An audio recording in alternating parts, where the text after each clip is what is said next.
Well, hello. How are y'all doing? Coffee first. It's good to see you here. Sharon, Kissoff, Garrett, Daniel, Watline. Good to see all of y'all. How y'all doing? Are you staying calm?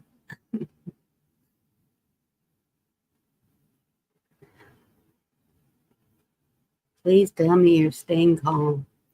I just saw Hutch and Native Voice were live.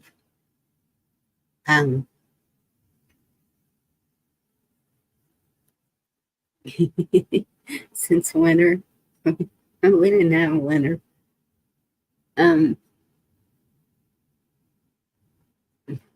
All I have to say about that is they're young, strong men. It's never too late to get in shape. I've seen it happen. Seen old people running 5K marathons. So I know it can happen. But I just hope y'all aren't letting any of that scare you. Sharon, Chuck was up here live with me the night before last. I think it was the night before last. Random Jail, good to see you. And send him a link. I was hoping he would be here so he could help me. My computer's just, I don't know. I think it's just going kaput. So we'll see how long I can do this. Yeah, kiss off, I understand. I try not to either because it's just,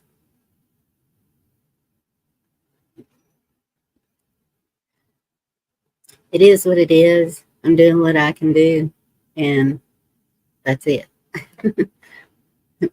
T-Girl, good to see you. I think the biggest part is just living life the best you can right now. Spending as much time with family as you can. Just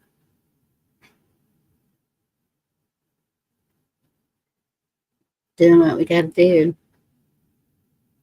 Change what you can change, but what you don't have any control over, we don't have any control over it. It's just, it is what it is. I'm always, every problem has a solution, and I try to find a solution, but sometimes one can't be found. So we just do the best we can with what we got. Okay, I am going to try and share this video with y'all that I've been wanting to share. Like I said, there was 3 of them, but I'll only do one a night. And it's really interesting to me. These videos will show you how negativity can affect every part of your body. And so we got to keep the positive flow going. We just got to keep it going. And hey, Sheena, good to see you, sweetie. You're going to have something coming your way soon. Got it boxed up. I just got to get it ready to mail. And remote, if you're out there listening, please let me know if that scripture worked for you for the bleeding. I'd really like to know, because I've seen it work all my life, and you walked in at the right time. I hope so.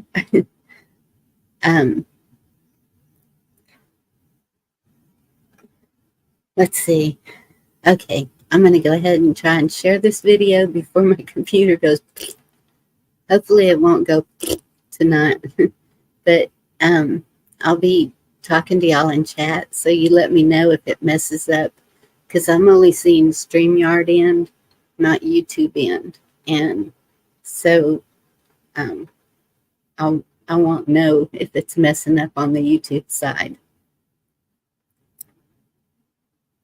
He who controls others may be powerful, but he who has mastered himself is mightier still.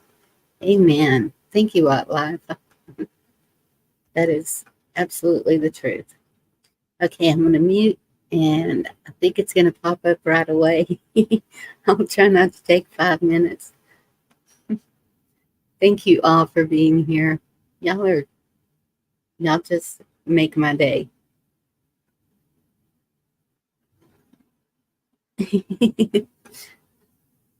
Okay, I'll be right back. It's not a very long video.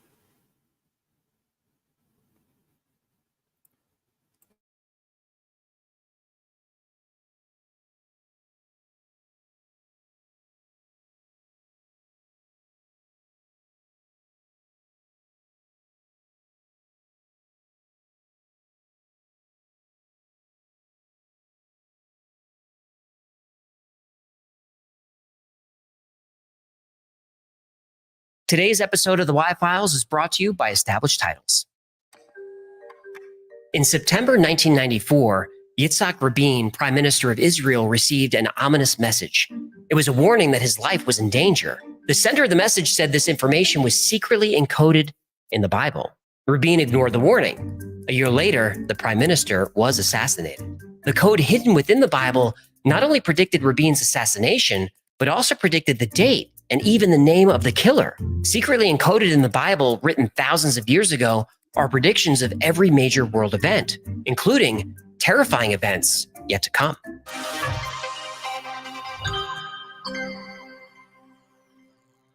Abrahamic religions are those that worship the God of Abraham, and these include Christianity, Islam, and Judaism. And this is more than half the world's population, over 4 billion people. And since the dawn of these religions, believers have tried to derive meaning from religious texts. Usually it's through deciphering symbolism and allegory. But computer scientists, statisticians, and mathematicians have found literal information encoded in the Old Testament. The Old Testament, written between 2,000 and 3,000 years ago, is based on the 24 books of the Hebrew Bible. And despite being one of the oldest texts in the world, it's remained unchanged in all that time. When scribes made copies of the Old Testament, if they made even a single error, that entire text had to be buried.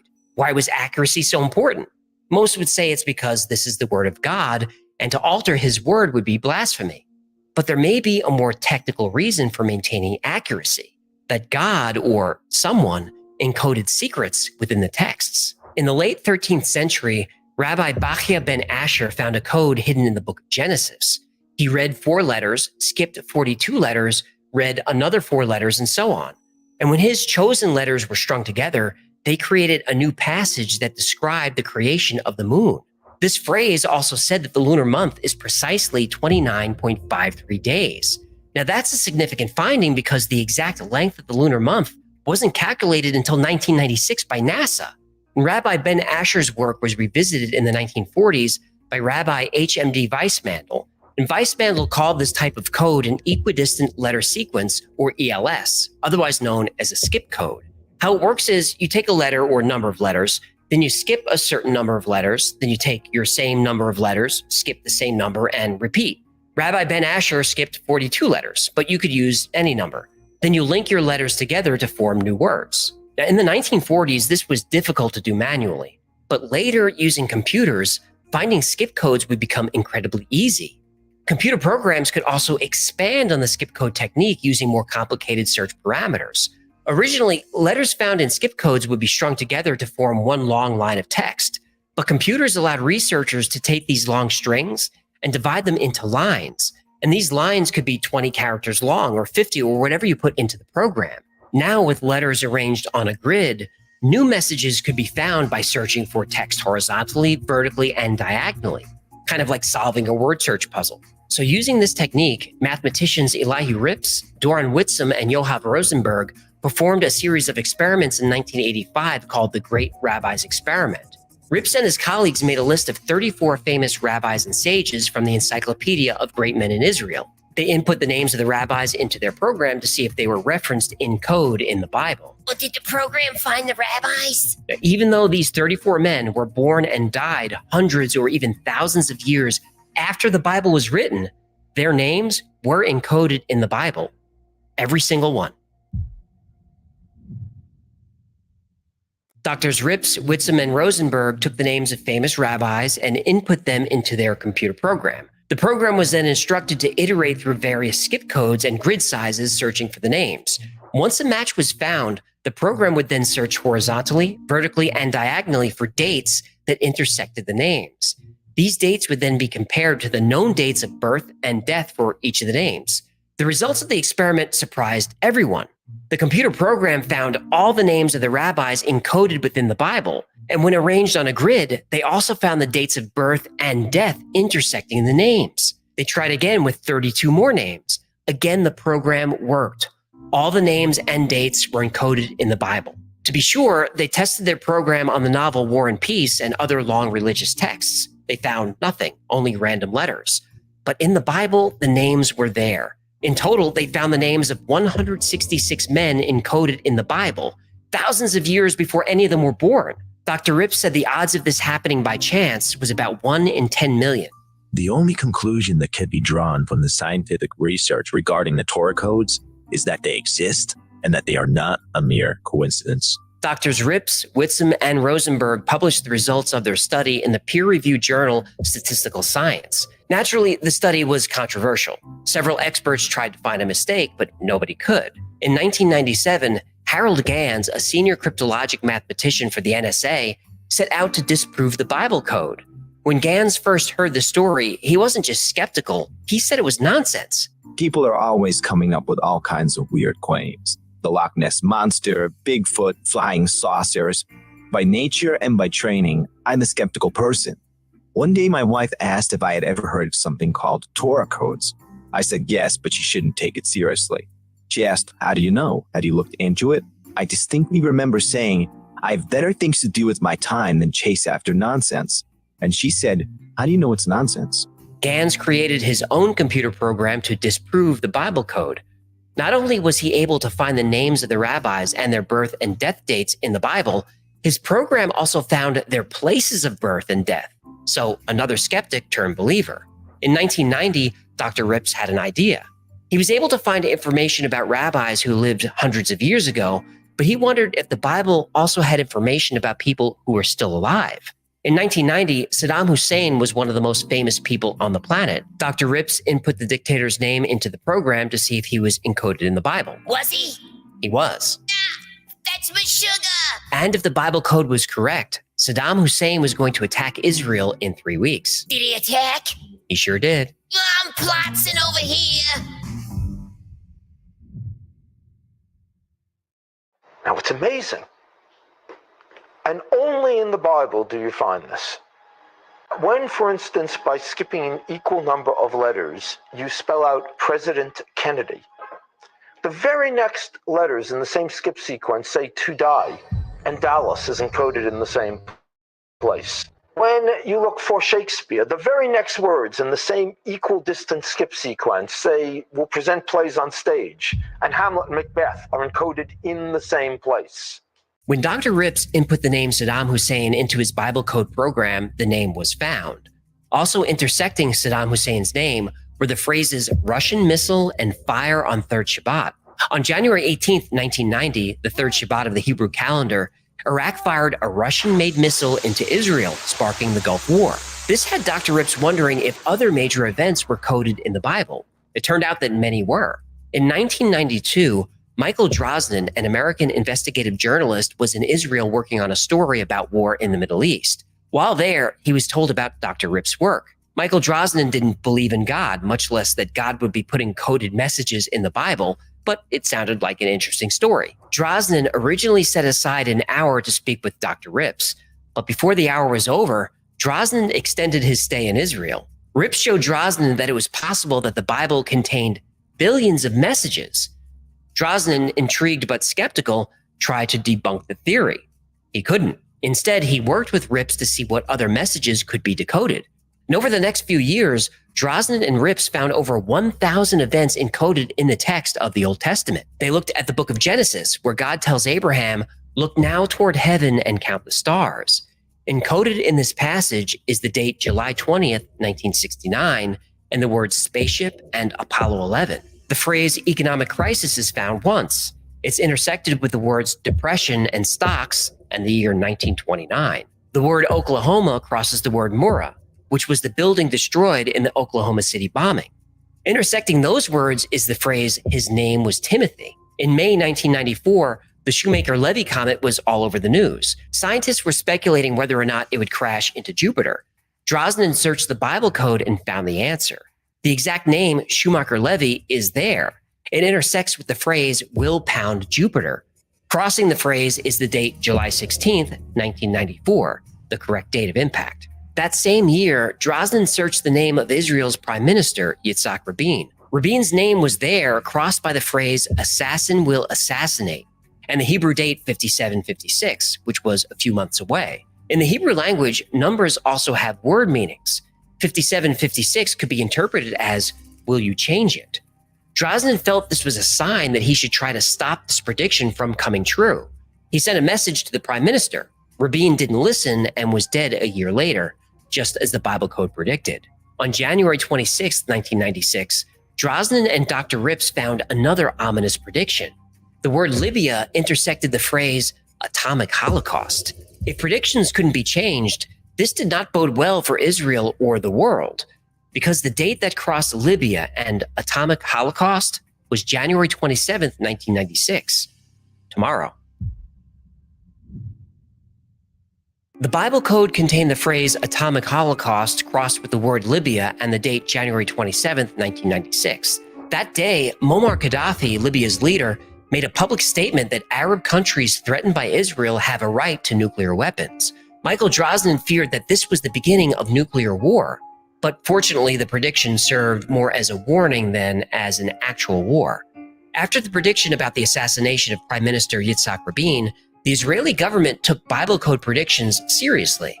They did this quietly and with skepticism, but they still listened. Drosnin speculated that Israel may have been working behind the scenes to prevent nuclear war with Libya, using the Bible code as a potential source of intelligence, something they would never publicly admit. As the months passed, more Bible code predictions came true.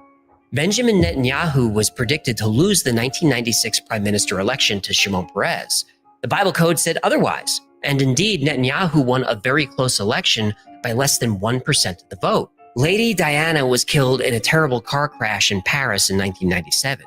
The Bible code has a lot of details about this. The words princess and Diana are encoded at the same skip code distance. Next to this is the word Spencer, which was her maiden name. Intersecting Spencer, the word Wales. In surrounding verses are the words Paris and France, tunnel and river. And you might remember she was killed in a tunnel near the Seine. Also encoded is the date Av 5757, which is the Hebrew date of August 1997, the month and year she was killed. The name Fayed was found. Dodi Fayed was Diana's companion who also died in the crash. And later, researchers found the name Henri. Henri Paul was the driver of her car. In 1997, Michael Drosnin released the book The Bible Code, which became an instant bestseller. His book inspired many other books about the hidden messages encoded in the Old Testament. Codes hidden within the Bible predicted the fall of Saddam Hussein, the capture of Osama bin Laden, both Gulf Wars. Codes were found that saw the 2008 financial crisis, the swine flu outbreak, and natural disasters like earthquakes, tsunamis, and hurricanes. But these were events that happened in the past. Interpreting past events using the Bible code was easier than predicting the future. When an event has already happened, you have all the context. If the word Hiroshima is crossed with the phrases fire from the heavens and blisters and boils, it's easy to see that this refers to an atomic bomb and radiation sickness. Predicting the future isn't so easy. Without context, what would blisters and boils even mean? You'd be guessing the meaning of the phrases, not very scientific. But the Bible code predicts terrible future disasters, and Drosnin felt that if he could locate a key to decipher all the Bible's predictions, these disasters could be prevented. Finally, Drosnin found the key, a stone pillar or obelisk. And according to the Bible code, it was buried in Jordan near the Red Sea. So Michael Drosnin asked the Jordanian government for permission to excavate the area. To his surprise, permission was granted.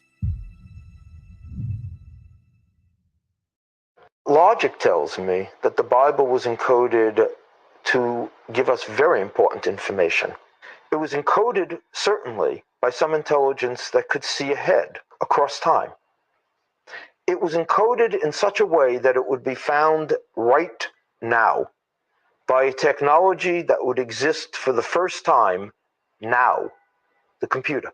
In 2002, Michael Drosnin believed that the Bible held a hidden code that predicted an impending nuclear war. He found references to the cities Jerusalem and New York intersecting the name bin Laden and the year 2006.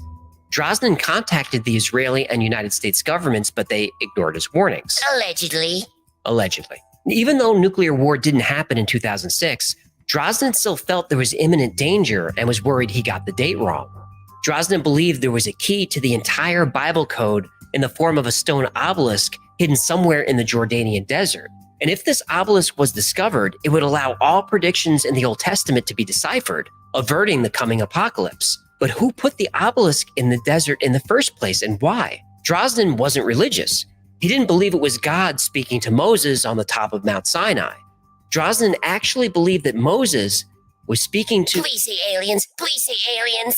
aliens. Yes, it's aliens. It's aliens. Because the Bible code could be deciphered with a computer, Drosnin believed the only way to create the code was with a computer, an incredibly advanced computer. The theory was that given enough data, an extremely advanced computer program could successfully predict all the events of the future, just like a computer that's used to predict highway traffic patterns or the weather. You put in as much data as you can, and then the computer can predict with reasonable accuracy how fast cars are going to be moving on a freeway or if it's going to rain. If the aliens used computer programs that operated at the quantum level, they could predict any possible outcome. When the Jordanian government approved the excavation request, Drosnin brought in experts from all over the world. Archaeologists, geologists, and researchers of all kinds were flown in.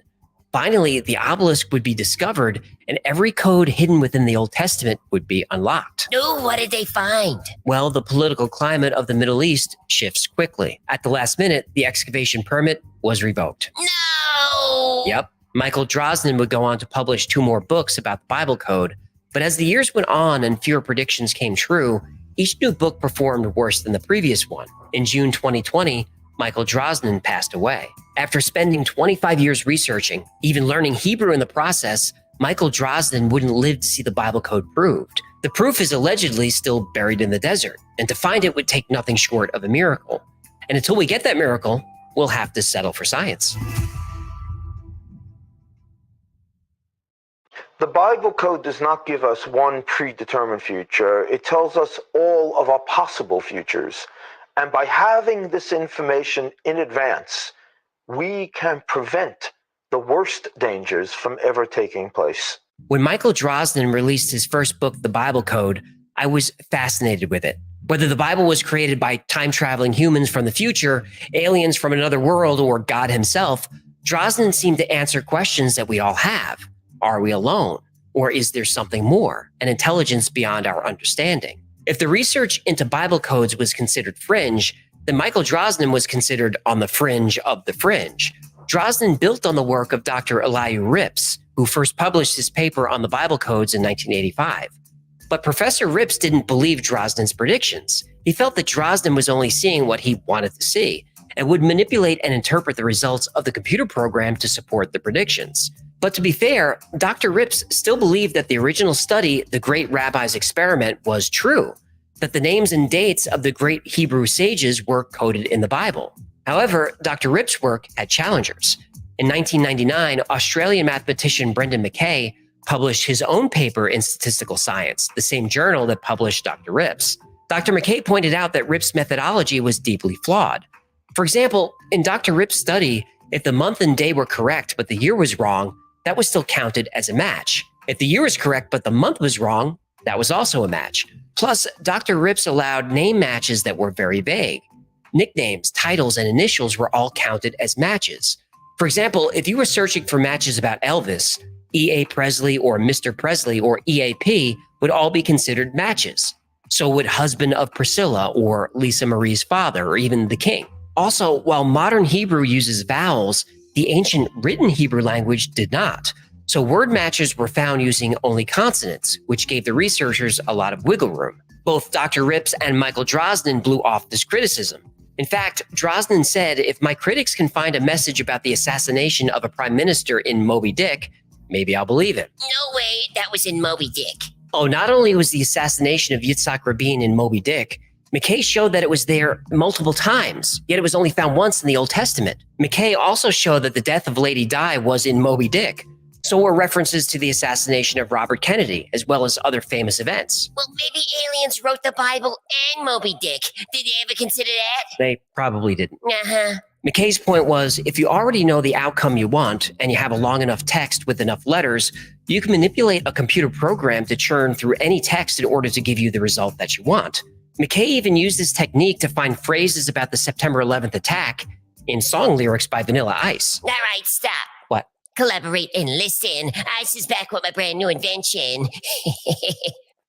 I can't believe I fell for that. Oh, I believe it every time. Another problem is that although the text of the Old Testament is almost identical to the text from 2,000 or 3,000 years ago, it's not a perfect match. Comparisons of the current text to older copies, like the Dead Sea Scrolls, show a discrepancy of a few characters. A human reader wouldn't notice a difference, but a computer program designed to create a message by skipping a certain number of characters, that would break the program. So are there messages hidden within the text of the Bible? Or is this yet another case of the human mind trying to form patterns in randomness, trying to make order from chaos? I don't know. I do know that there are things in the universe beyond our understanding. And as long as mysteries exist, we have a duty to try and solve them. In other words, it is the glory of God to conceal a matter, and it is the honor of kings to search it out. So I guess we keep searching. Today's episode is brought to you by one of the most unique sponsors we've ever had, Established Titles. That doesn't sound like VPN software. It's not. Nice change of pace. Established Titles let you buy as little as 1 square foot of land in Scotland, and this allows you to call yourself Lord, or Laird as they say, or Lady. Also, Established Titles plants a tree with every order and is partnered with great charities like One Tree Planted to— Whoa. Hold on. What? Did you just say I can buy land in Scotland and become a lord? Yep. You can even use the title on your credit cards, plane tickets. Online dating profile? Yep. So, I want it. well, there's more I want to tell you about this. I want it now. Lord Hecklefish commands ye. Fine. Yo, get the door. That's my lord package. Hello?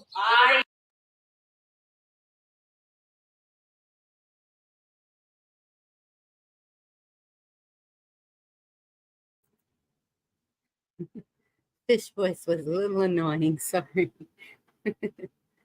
Navy vet, good to see you, Eric. Thank you as always.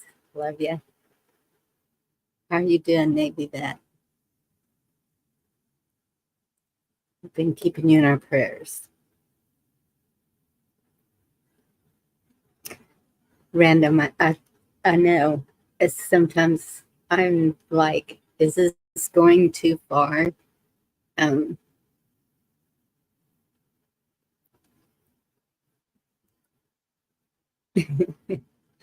Yeah, because it's fun.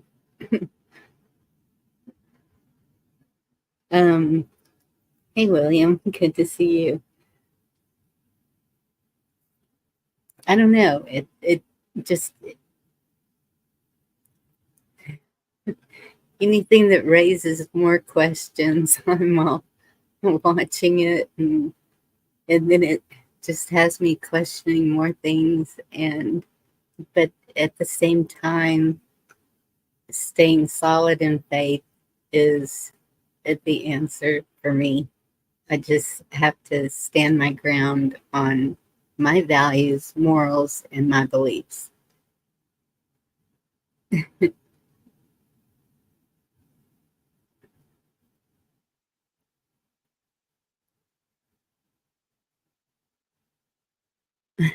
Well, and Pebbles, that's a good question. it's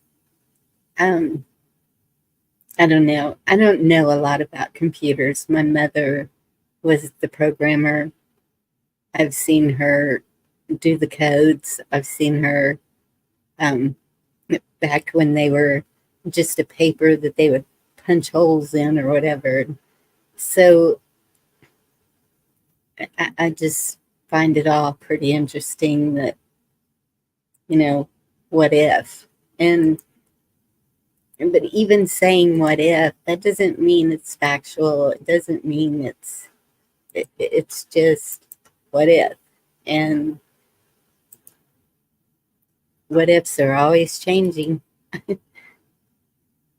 We know the power of God. We know what can be changed to nothing is written in stone. Okay, well, maybe the Ten Commandments are written in stone, but I mean, I'm just saying it's like there's no absolutes. That's the word I was looking for. Thank you for sticking that in my foggy brain.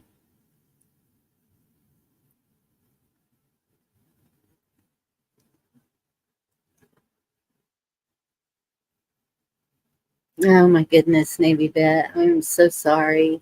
I will continue to pray for you, and I know how that is. I've seen it happen in my family.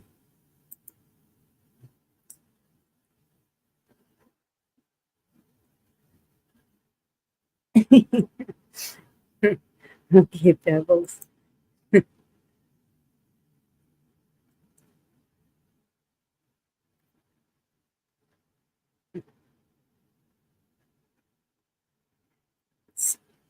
Eric, good to see you. Still intrigued.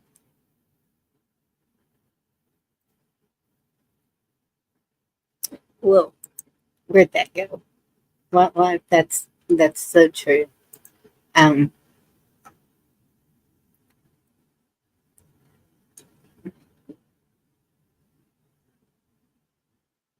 can you get a wrench? Okay, let me go to my phone. And that's why I do ask questions. It's like you're not going to learn if you don't ask questions. And that's why they say there's no such thing as a stupid question. Well, sometimes I think I have some pretty stupid questions, but it, it that's you never stop learning throughout your whole life. It's a continuous journey seeking knowledge. And that's what keeps your mind going too. It's just, you know, keep searching and looking. And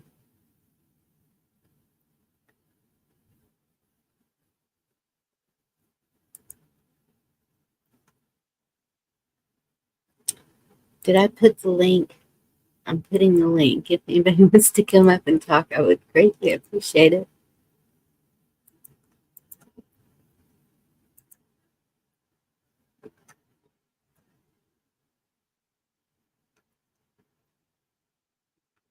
Matchmaker. Every action starts with a thought. Absolutely, John. Good.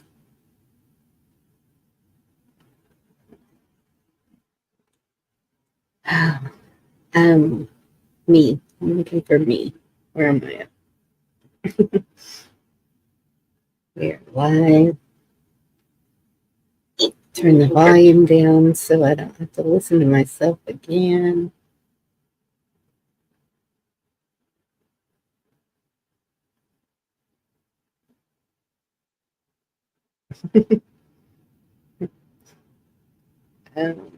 Still in tree.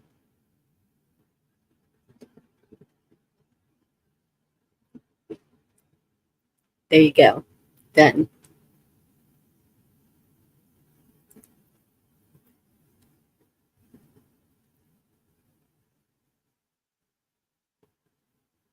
Oh, okay, Sean.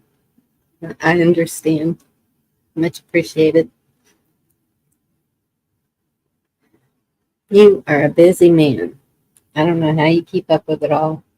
Working and Doing it all. You're welcome, Eric. Hello, John. Hello, How are you? Bob. How are you this evening? Pretty good. How are you doing? Oh, I'm doing good. I'm doing good. Yeah, on that little video, that's getting into, how they're making something say what it's not really saying. Yes.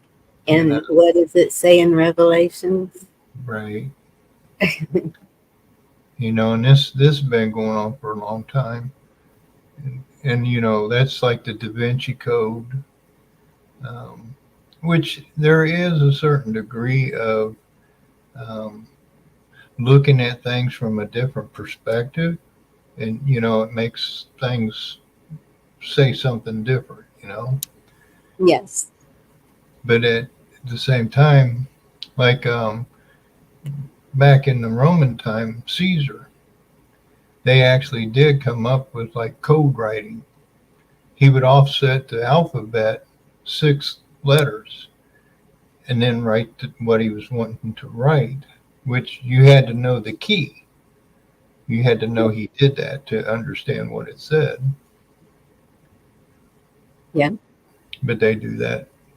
That's into the um, oh, Gnostics and esoterics and stuff like that. Which You think, that's interesting. yes. And do you think we're headed in that direction again? Possibly. I think a lot of things, like Sodom and Gomorrah. We see how the morals of the world have deteriorated. Yes. Um, but two, we have this new technology, and I think if you kind of look at things, a lot of the stuff that's going on, I believe, is fabricated. There is a group of people who are trying to fulfill prophecies, and so certain things like the red heifer, you know, the building of the third temple, these things like that. And so you have a lot of people, um, and that's just a biblical sense. But at the same time, you have other beliefs out there. Hmm. And so I think they're trying to make everything come together, and then we'll enter into a new, like say the prophecies of the Bible are fulfilled, and um, different beliefs out there. There's a fulfillment of their prophecies and their beliefs to where we go into this new age. And I think that's what they're trying to do. I don't know, because you do have like the doomsday um, prophecies and believers. I don't know if we'll get into that. I think that's what they're trying to avoid.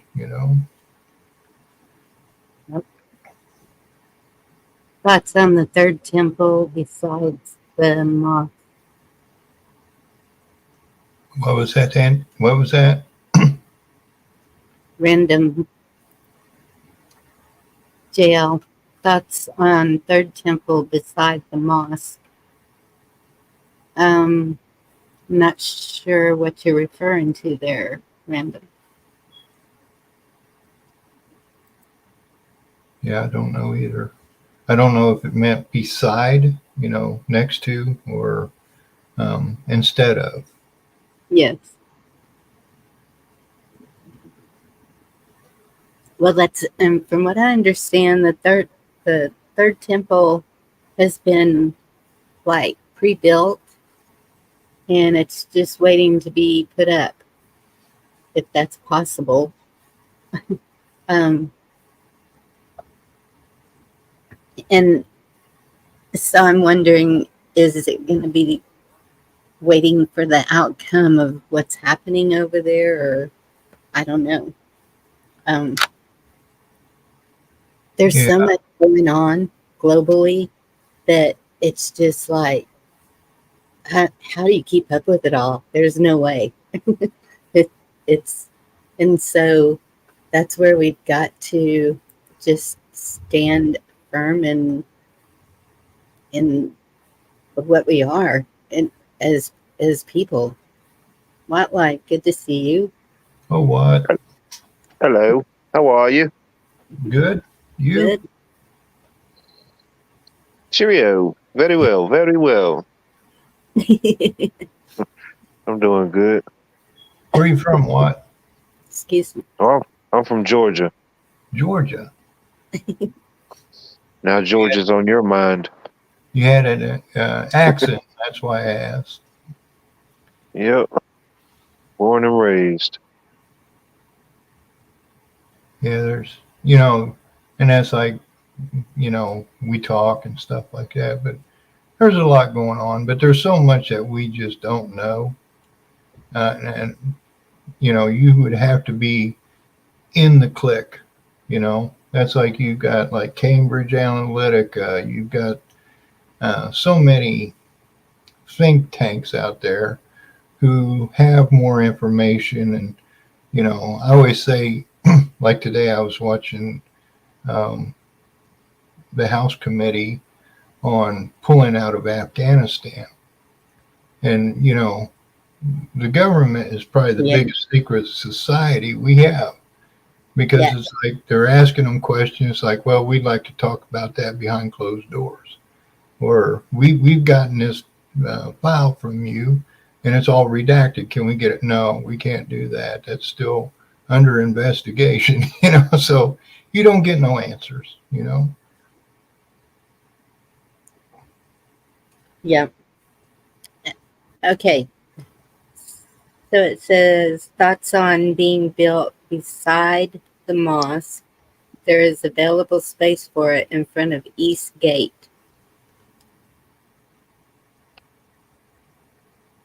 I am unfamiliar with any of that, so I don't know. But that goes back to more like the Talmud and the different, it's not, I grew up Baptist, in the Christian Baptist, it's like you don't need a temple, so this is on their belief, which I don't know anything about, Oh, East Gate is where the Lord is supposed to come back.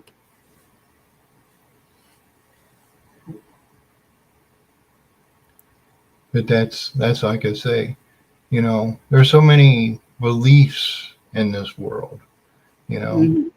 that's like, I don't say I'm an expert on Catholics because I'm not a Catholic. I don't say I'm an expert on, anything, because, you have to really be in it to say you're expert, Yeah. Well, and I've been to all of them and studied with a whole lot of them, but still, it's my experience, my personal experience is the spiritual part of it. I can read the scriptures every day. Sometimes I'll remember them whenever the time is right. And then other times I'm like, I can't just spit them out like a lot of people can, and where it is in the Bible or anything like that. But so, and that's what I stick to, because once I realized that it was that relationship, it just, that's where I found complete peace, just growth, that everything was not listening to what somebody else wanted me to hear, but just reading scripture and prayer and praying every morning. And it just, it was, that was, that's what worked for me, was just getting in the spirit is the only way I can explain it. Yes, Navy Vet, please do that. Yeah, I think that's the biggest thing.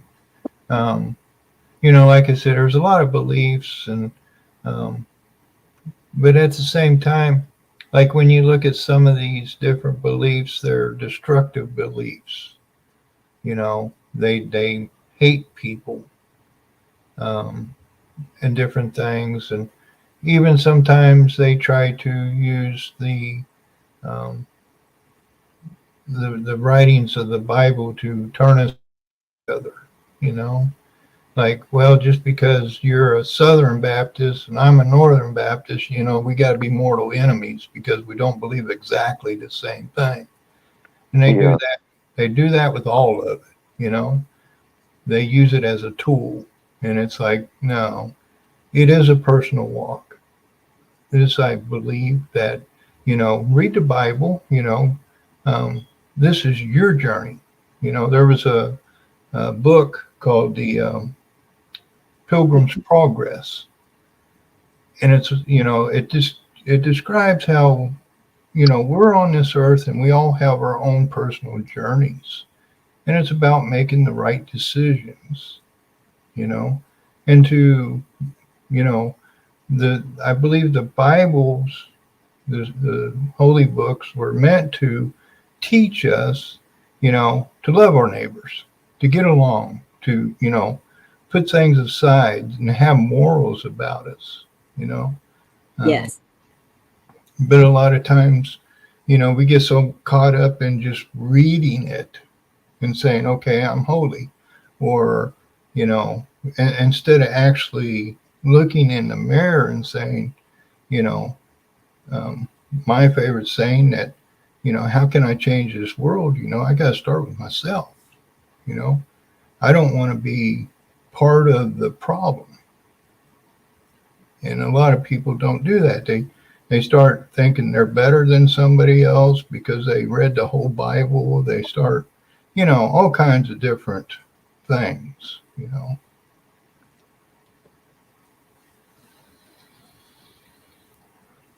Yep.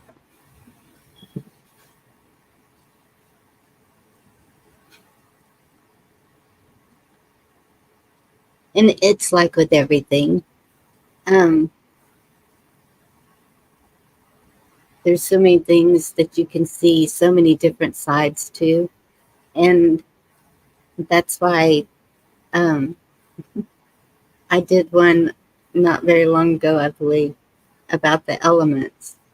And, how much does that have to do with a lot of things that happen to us, or us physically, even?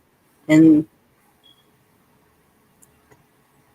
so that's I just I like hearing the different views, different perspectives of things, because it and you have to have an open mind during these times, definitely, because if you're just stuck, um,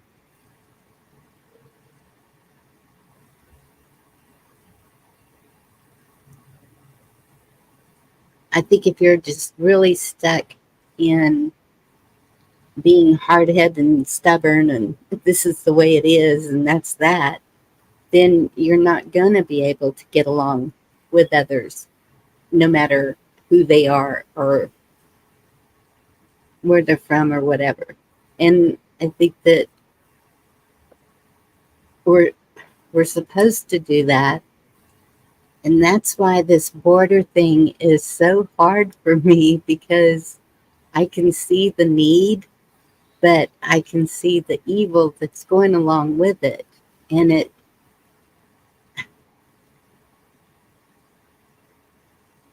I don't know. But anything with the government, it is totally, excuse my language, ass backwards, upside down, all over the place right now. There is nothing that is, there's no justice, there's no sense to it at all. The logic is gone. It's like, and so I think that's what has everybody so confused right now in everything, is that we're just trying to figure out what what the heck is going on and what's next.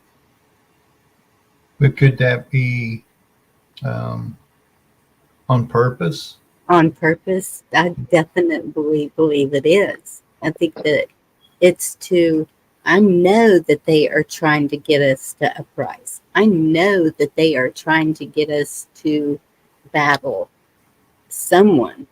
I don't know who. Every time they mention Civil War, I'm like, against who? All the states get along just fine together. I don't think that that's it. And so it's just something, and so I think that's why they keep repeating it. It's still the same programming. They just keep repeating these little trigger. Form of predictive programming that gets you comfortable with the wordage and certain things, Yeah. Uh, 10 years ago, some of the topics we're talking about now, we were talking about, but a lot of them we weren't. A lot of these buzzwords or zinger words they throw out there. And of course, inevitably, it's meant to draw a line in the sand or to put somebody in a box. Yes. But too, we're kind of, sometimes we get into the negative aspects of it. But this was put upon us to bring chaos, and the chaos is making us starting to think for ourselves, Yes. which I think that is something that everybody has gotten away from. You know, we got so caught up in life, just trying to pay our bills, and we never really stopped to think, well, why is life the way it is? Can we do something different? You know, um, and we're finding different things now. Why things are the way they are. We're finding out new things. Um, so this could be a good thing. You know, the bad part is we got to go through it.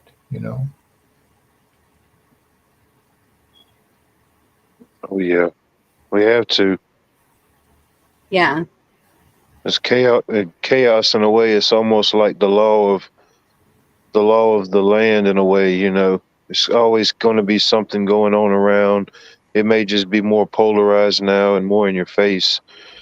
We just have to be calm and grounded because, like you said, the negative. I'm an electrician by trade, so yeah, you have to have that positive current, but it's the negative current that inevitably feeds back to the ground, keeps everything grounded. We see stuff like this, and we don't have to get stuck on it and dwell on it. We know it's happening, but inevitably it makes us appreciate the positive, the good things. They don't show it as much as they used to, but we know they're happening. We see they're happening every day. Exactly. And that's too, a lot of people are starting to question, like, the positive and negatives, the good and the evil in this world, Yes. and this is something I think a lot of us, we're seeing the evil, we're seeing this, and then we're kind of like, well, how do we battle that? I believe this is our main battle. But even like in Revelations, it says, we battle not against flesh and blood, but of principalities. Meaning, Exactly. meaning we're not thinking, you know. And because of that, it's like when they say, or they create something to get us riled up and we go into a war. Now we're in a battle of flesh and blood because we didn't understand, why are we just going along with this, Yep. And like you said, they're trying to put you know, child against parent, um, old against the young. They're trying to put Democrat against Republican. They're trying to put um, you know, even race, black against whites. They're trying to put everything against everybody because they know this is kind of like the evil Marxist manifesto, divide and conquer. Yeah. Yeah. So long as we're all divided. But I think, they used to say we need a common enemy like an alien. You've heard that from different people, presidents and stuff like that. Reagan said it. That would bring us together. But I think too, because we don't think that evil is that alien, you know, and that's something, you know, this is something that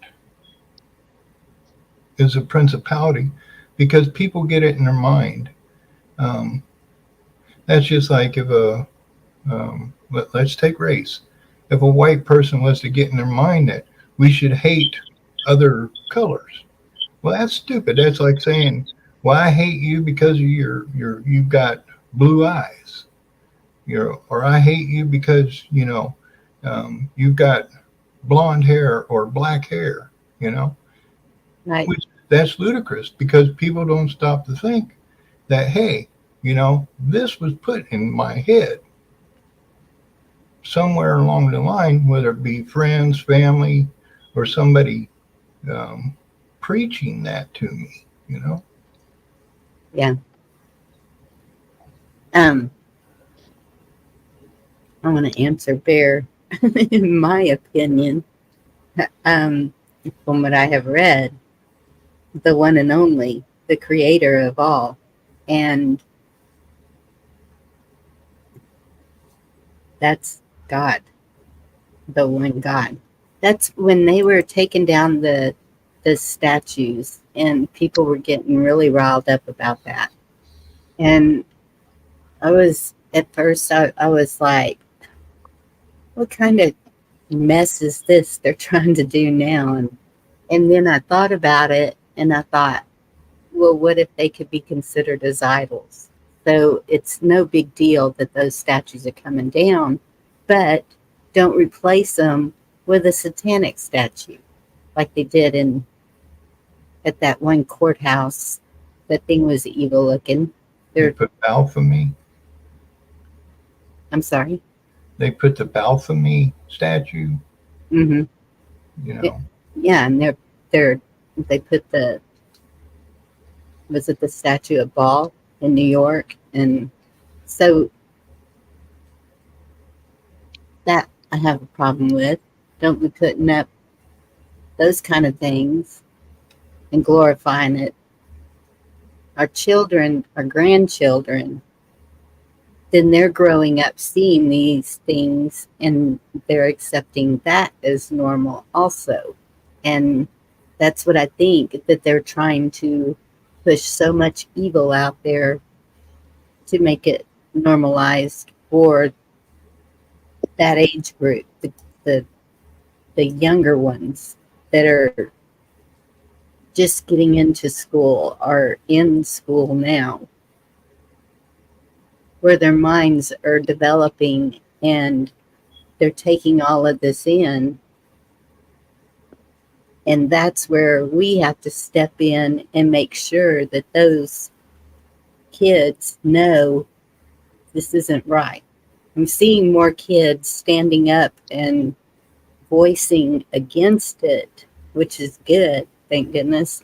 But it's because they're hearing it from their parents, from their neighbors, from people who they trust. And that's also where we need to be vetting people who are around our kids on a regular basis too. I have a friend of 40 years that she's not a real good influence on my kids. And we've had some battles, but so I wouldn't want her being the one to teach my kids everything. And that's where I've had to come in and say, yes, this is the way she believes, but this is what we stand for here in our home.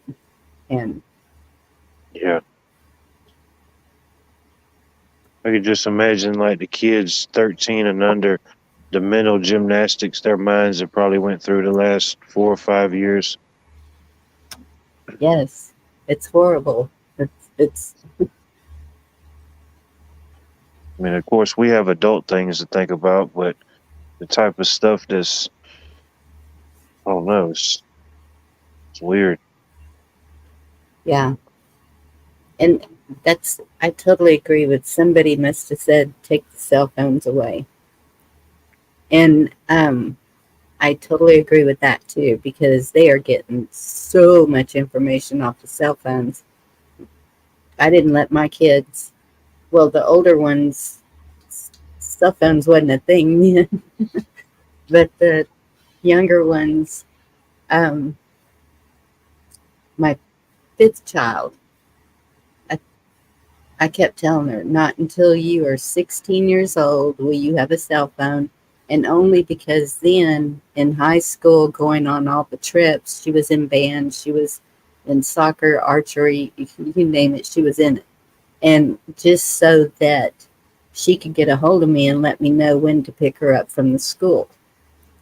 But a friend thought it was a good idea to get her a phone when she was 14 for her birthday. And so once a week, I wouldn't say a word. I wouldn't let her know when. It was different days. I'd grab that phone and I'd start going through it to see what she was doing. And I found some things and I'd say, okay, no phone for a month. And she would be hating me and everything else, but I stuck to it. I was like, no, you're going to learn not to abuse this phone if you're going to have it. Otherwise, it can go in the trash. I didn't buy it, so I didn't care. I remember the good old days. I can remember like as we kind of transformed from radio to the Walkman to having TV, the progression of what we call technology. Yeah. And I can remember like the grandparents saying, the radio is satanic or the TV is satanic. But at the same time, the TVs didn't have no pornography. They didn't, Right. it's like they had a standard to them. It shut off at midnight, Yeah. whether you liked it or not. Yeah. The airway stopped. So there was a set of standards that this country went by. And Yes. then cable TV started coming. And then they started having rated R and rated X. And, so everything started declining and you started seeing the divorce rates rise. And you started seeing, so it's been a progression, a slow progression. And a lot of it, I don't know if anybody really gave it any much thought as far as good and evil, but it was more of a financial, profits over people type of thing. Right. Investors wanted more money. They found cable was, people were watching more cable. And it's kind of like the same thing with the internet. I believe we're at this point where we are having a conflict because, and even, like Congress wanting to ban TikTok or these different platforms and platforms wanting to censor, is that an attempt to establish a standard, and we call it censorship? We should have a freedom to speak, but at the same time, we shouldn't be, and who, then you have the question of who dictates, what is accepted and not. Yeah, accepted or harmful, yeah. Yeah. Yeah. Yeah, I could see that happening because it seemed like in the beginning, well, there were a lot of Westerns, but a lot of the shows had a message that was, um, it seemed to be a good message. Like, I don't know, Andy Griffith. Here's this family that's all living together, 3 generations, the respect, the, um, you know, it just, to me, that one seemed like it was laid out good. You saw the drunk that was in jail all the time. So you saw the bad part of it. It's like But what was that? it's like y'all were saying y'all seen like the evolution of technology in a way, and then you think in reverse back to like uh I don't know, Andy Griffith or like what you would consider like a wholesome or family show. But it's been like since Yes, then it's been a slow progression of demoralization, the deconstruction of family, you know, standards and morals they don't really matter no more to a yes, certain degree in certain aspects. Not saying everybody, you know. yeah. And that's, I remember when, okay, um, I Dream of Jeannie. Oh, y'all know. And That was before my time, but yeah, that was a big thing back then when that came out. yes, and then Laugh In when that one was oh my goodness. Right. and and that's random JL says once it's been seen it can't be unseen. The mind. Yeah, True. And And just what the country itself has gone through.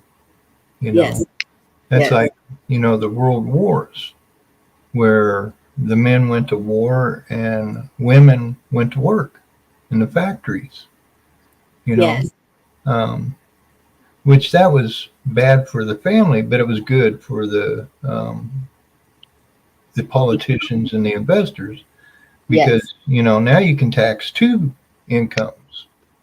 yeah, So, like I said, it's kind of like people, um, they put profits over people, and we became a industrial world where, you know, and this was even when I was married and had kids and, trying to make it, it's like, man, you know, I was under the assumption that, um, the mother can stay with the children and um, bring them up and give them morals, and the man would go out and make the money, and you can make a good life off of one income. But it got yes, so hard, and then too throughout that time, you had the um, financial collapse, inflation, and depressions, and all this financial stuff going on where it's like, man, and it just didn't stop. It's like, where did the American dream go? You know? yes. And that's, I think that that's what the message is from everybody pretty much when we talk about patriotism, when we talk about um, getting back to the way it should be, that's exactly what we're talking about, is getting the families connected again like it was, getting the crap out of the home that shouldn't be there, the things that are um, pushing those ideals into your minds. And it didn't matter what age you are. And I think that's a lot of what's wrong with society. Kids are like I being a kid now, it's like, why bother? Yes. You And know, that so many of them won't even get married. They'll just live together because, um, well, my second marriage, that's what he said. Why get married if we're just going to end up divorced? Well, how do you know that right now? But then I can see that mindset in the younger people in their 20s. Why get married? Because they see all these marriages failing. And then you keep hearing once you get married, everything changes. They change, whether it's the man or the woman, that they change once they're married. And so all these ideas are being put in their head that they take as truth. And so look what that's doing. And exactly. then they see what's happening in the world. And so I'm even seeing them say, I don't want to have any kids and raise them in a world like this. And so that would explain the birth rate going down, besides Other other things, yeah, things. Yes. yeah, definitely other things. But Yeah. that's a main thing. Is it mess with your mindset, your psychology, your subconscious thoughts, the stuff that's constantly going. Like you said, once you see it, you can't unsee it. Once you hear it, you can't unhear it. Even if you don't think about it, it's playing on repeat in your back of your mind somewhere. Yes. Exactly. And two, it's like we find ourselves, well, here we are, you know.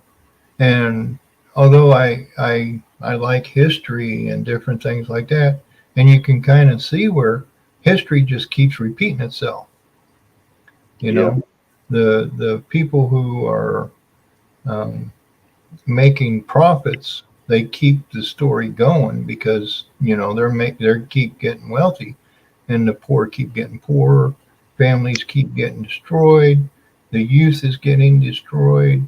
You know, and that's why I say it goes deep into our morals, our fabric of society.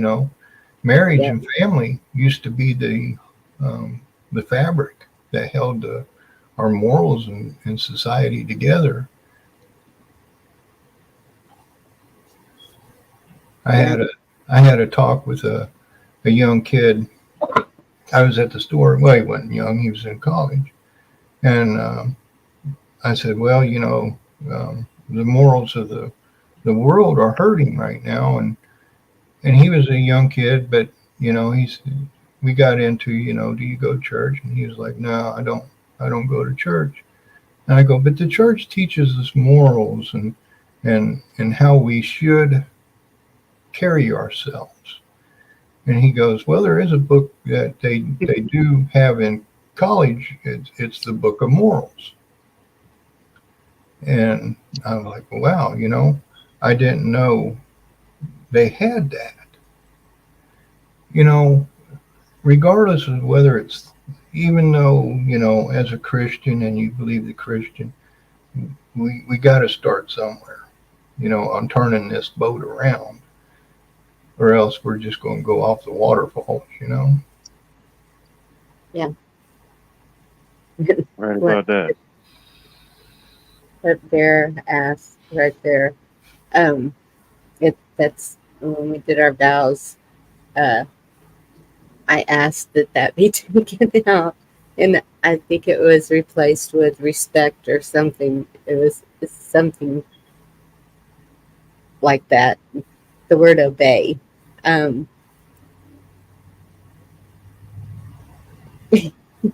I've grown up a little since then, but still, um,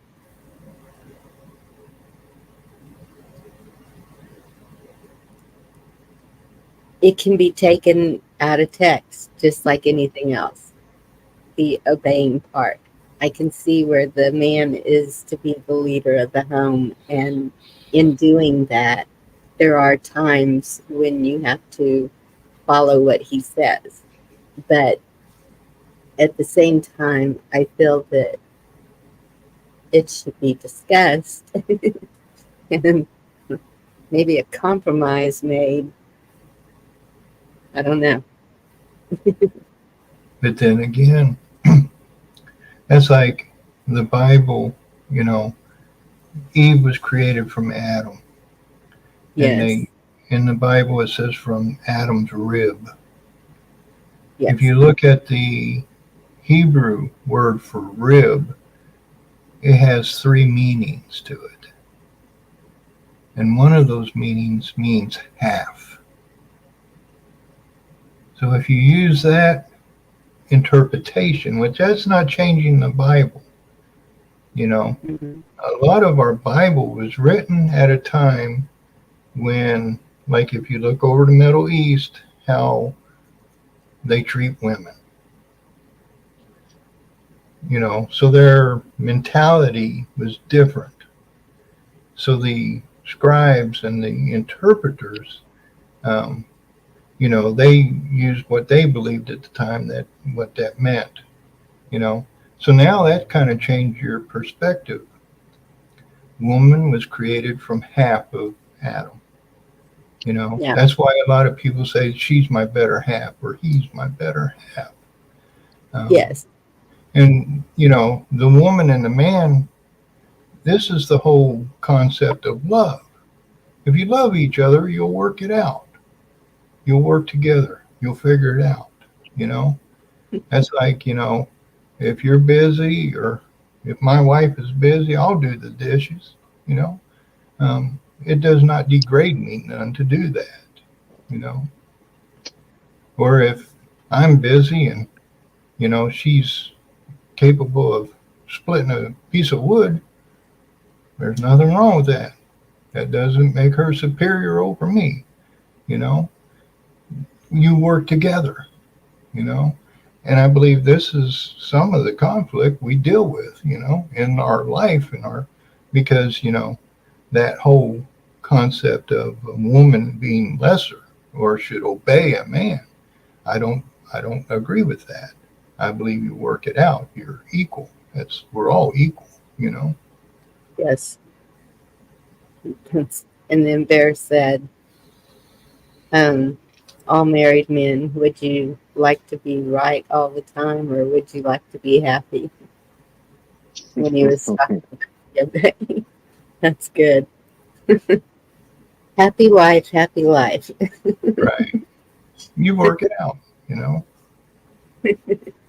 Especially if she's got a good aim with the frying pan. Be good at ducking. Yeah. Mhm. But that's why I say we try to get so nitpicky on a lot of things, you know, when, you know, we should be happy. We should be loving each other and treat others as we would want to be treated and all these positive things, you know. Bingo. That's the big one. Treat others as you want to be treated. Yeah. That's all you can really ask for. Yeah. Control yourself, control your reactions, and the rest will work itself out. Right. That's like if you see a mob going out to do something, you know it ain't right. Don't go just because everybody else is going, you know. Yeah. No, especially these days. Everything seems to happen in a mob.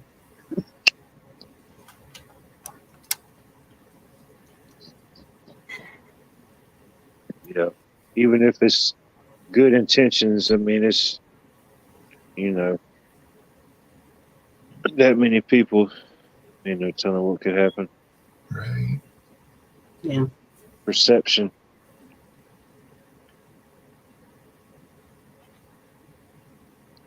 But you know, like a lot of people have that doom and gloom, you know. I don't have that. You know, I see a lot of things, or I see the potential, you know. That's just like this right here. If it wasn't for this, us three wouldn't be able to talk on the panel and have the chat to interact with, you know. Exactly. Yeah, that's one of the big things about internet technology, whatever, is that's what brought us all together. Right. It's just when they start using it against us. Well, we're all, they say like the YouTubers, sometimes they use the term influencers. Hmm. Everybody's an influencer, whether it's on here or in life, be a good influence.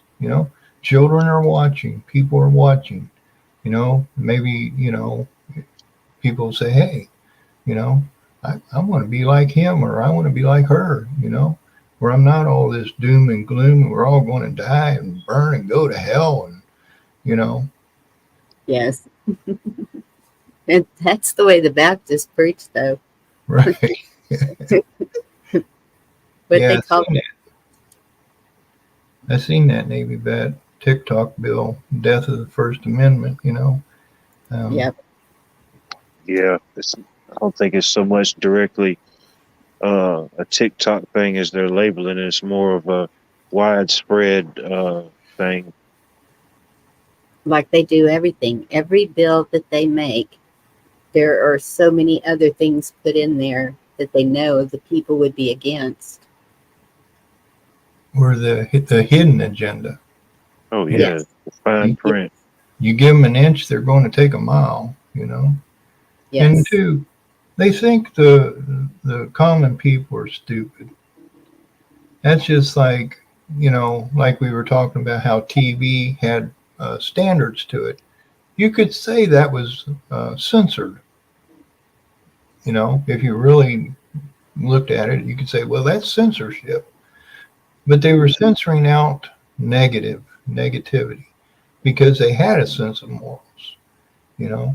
And that's like with the internet now, like that TikTok, you know.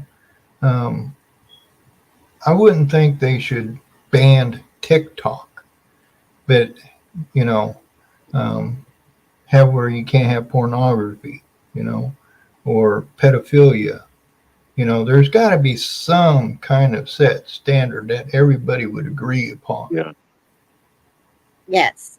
If Facebook could take down a video I posted of a father and his daughter riding bikes down the street singing um, worship songs, if they can take that down, then they can take down the pornography or any of that that is going on. Right. But they're not. That's all okay. Do you know how many videos there are where you can sit and watch people sleeping in their yeah, or whatever? And yeah. Sleep streams. yes, and there's like 500 people in the it says like 500 watching, Yeah, and where are I'm these like, people? what is wrong here? It, that's where we should be, maybe jumping into those chats and what are you taking away from this? What I don't know. Maybe that wouldn't be a good It's idea. the it's the metaverse. Right. Yeah. Which I can see, like, it's a touchy subject, really, you know. But Yeah, but at the same time, that's like if somebody is saying something, I can click the um, to something else, you know. And I think that's where we have, as a people, as a whole, this is what we need to. That's why I say, I can only control what I do. Instead of watching somebody sleep, I can turn it off. You know, I don't have to be a part of that 500 watching. Well, yeah, it's true. But I'm just saying it's something like that will get promoted higher in the algorithms than somebody telling you something you should actually know in some instances. Exactly. How many prepper channels do we know that's been taken down, or Christian, or just sharing even music? We can't even play music from the artist. We can't. Right. There's some videos that if it says certain things, we can't play them, or it will get taken down. And so they've been working on the First Amendment already. But if we lose the first, they're already working up on the second too. And y'all, that's a problem. That's a huge problem. Oh, We've yeah. seen this happen to other countries who have lost their Second Amendment rights. And that's kind of what they're, this is why all the time, everything that has to do with a shooting, it goes worldwide, Yes. Oh, we've got a gun problem. It's like, no, we Yes. got a mental problem, I saw a news article a little while back, and this man in Italy went into the hospital. He was going in to get an MRI, and he was carrying. Well, anytime I have gone in, or anybody I know that's gone in to get an MRI, they ask you if you have anything metal anywhere, Right. and even inside of you, because it can pull it out. Well, apparently the staff didn't. I don't know what happened, but this man was put inside the MRI machine with a gun. The gun went off and it killed him. And so in the article, they're saying this is why we need to make sure that guns aren't allowed out of the home, or, it was just the wording of it. And that's why I look at these articles to see how they're wording it to make it seem like this is what their push is. Right. Because they do use wordplay, Yes. or Yeah. like it'll put out a 3,000 page bill, and there's so much in it. It's like when you sign a financial contract, there's so much in there, and there's so much small print, and there's so much, that after you sign it, they're like, well, you belong to us now, basically. Yeah. Hey, That's Annie. Sorry. Go ahead. I'm just saying, we're just at a time where I think a lot of our concerns is, now we can take in so much at one time. Like, in a single hour, you can look over on a Congress site and see what's going on there. You can see what other people are saying and what's other people are doing, what's happening over here. And, and it's a lot to take in. And two, there is that degree of illusion. We know the government has used propaganda in our radio and TV and newspapers. Yes. They're in the internet as well. That's why some of this stuff, when we see it, we're like, no, that can't be right. That can't, that ain't real. Yeah. Yeah. But if they show it often enough and long enough, it's just like anything else. I think that these video games desensitize the kids if they're playing them, like back in the day, with the westerns, MASH, all of that, you never really saw any blood.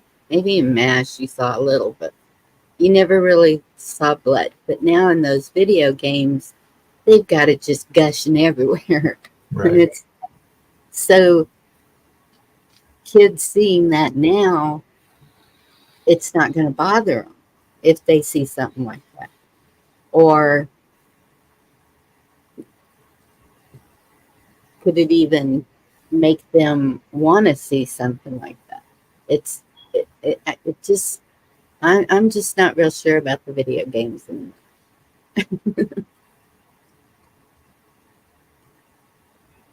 Yeah, I don't know. You know, and two, this is another whole topic. I mean, you know, and I'm not a psychiatrist or nothing. yeah, But, you know, is it good for people? And I'm not a gamer, you know, so I can't really say how much it would affect someone, you know. yeah. What life did we lose? You want back up here? A link again. Just in Did case. did his internet drop? I don't know. Bear said, "What life? You're not supposed to hit that button."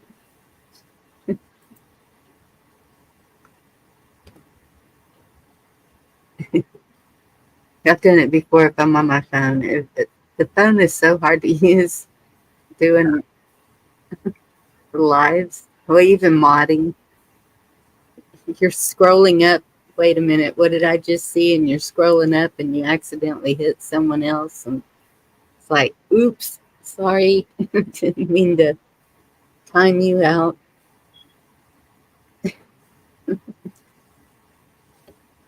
Yeah, I don't even use my phone very often other than to maybe text once in a while or make a phone call. Yeah. I use mine. Well, if I'm around the house doing stuff, if somebody I really want to listen to is on, I'll have it running and just listen to it while I'm doing my chores and stuff. And so, and then when I was modding for LWM, I always did it on the phone because there'd be times I'd be in the car or wherever riding with somebody, and I'd look to see if all of them were there, and if they weren't, then I knew, okay. Or if there's like 2,000 people watching, they need help.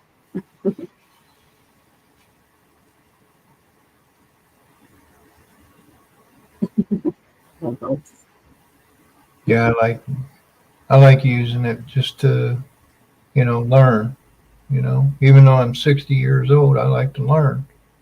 Yeah. As I said, it's a lifelong process. You can never learn everything Right. your whole life. And that's like too, you know, with this and you go looking at different things or watching different videos, you know, even within that, you can kind of see where, you know, one, maybe it's a professor of some sort or whatever. They have different perspectives because they have different um, agendas, you know, like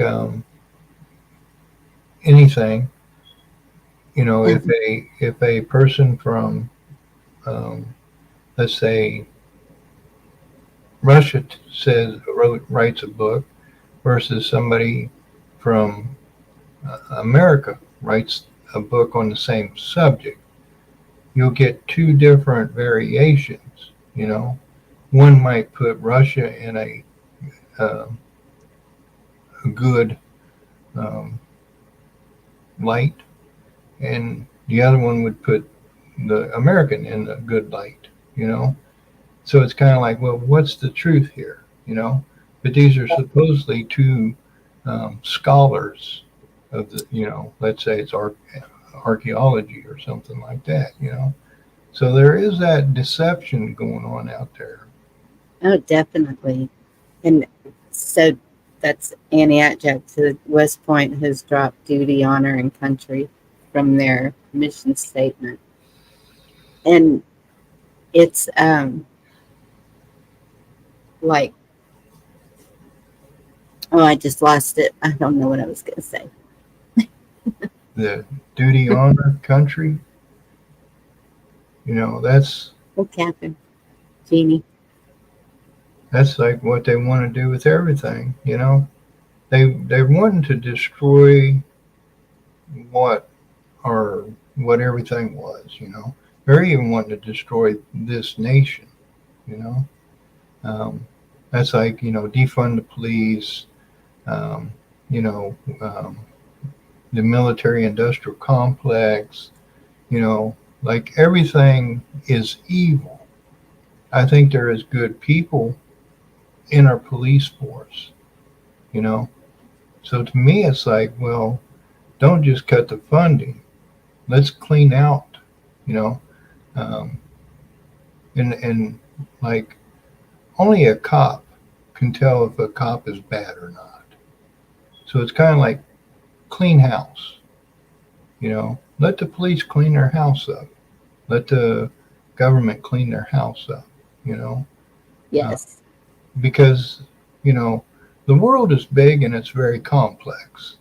If we just say, okay, let's just collapse everything, well, that's going to, you know, I think there'd be very few survivors if you did Yes. something like that.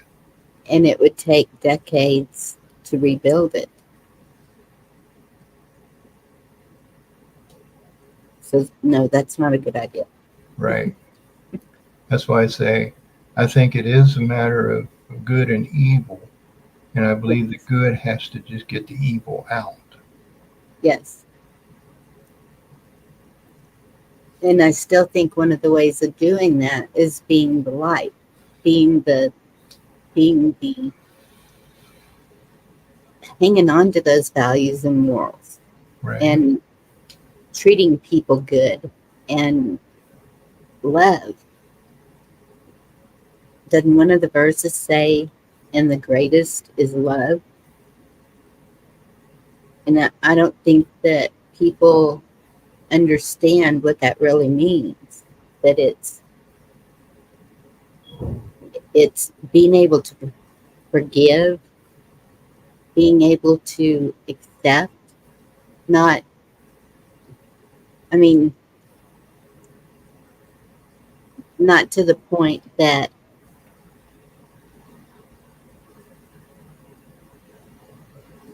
like, okay, there's a criminal. You forgive that criminal for whatever, but are you going to bring him in for supper? Probably not. So there's a boundary. We still have to stick to our boundaries.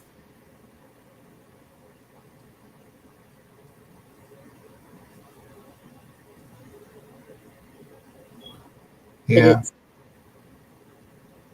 That's just like, you know, like I was saying, you know, it's kind of like an individual journey. You know, the good cops should get rid of the bad cops. The good politicians should weed out the bad ones. You know, the good military should weed out the bad ones. And this, Yeah. I believe, is probably the key to it. Instead of just shutting everything down, it would be devastating, you know. And, you know, there is that, everybody, we hear the term, the one world order. Yeah. In a sense, it's always been a one world order. It's about everybody working together, you know. And that's, if that's the goal, then that's great. If it's to control, then not so great. It's like, okay, like 2020, pushing the juice. And so that was done globally.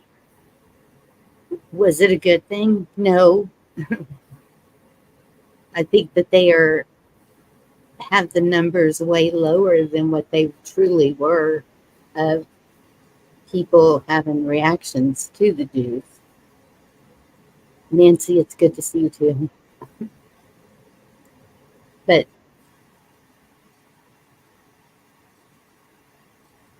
and I think that that's why people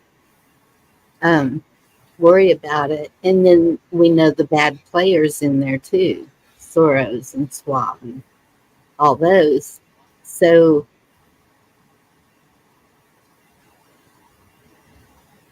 Yeah, Soros and Schwab, they're only the tip. no. I mean, this, you talk about the world and you're talking about a vast amount of people, complex. Yes. And it's not just the governments. It's right. And that, like I said, we really aren't in a position, even with this internet, because like you said, these numbers, who's controlling the numbers, yeah. They could be higher, they could be lower. We don't know, just like when they started, it's kind of like, well, what happened to all the other illnesses that was taking lives? Yeah. They were putting them all under one clump, Yes. And I just read an article not very long ago too, where they are saying that there were so many that passed from that weren't counted. So they're even trying to up the numbers more. I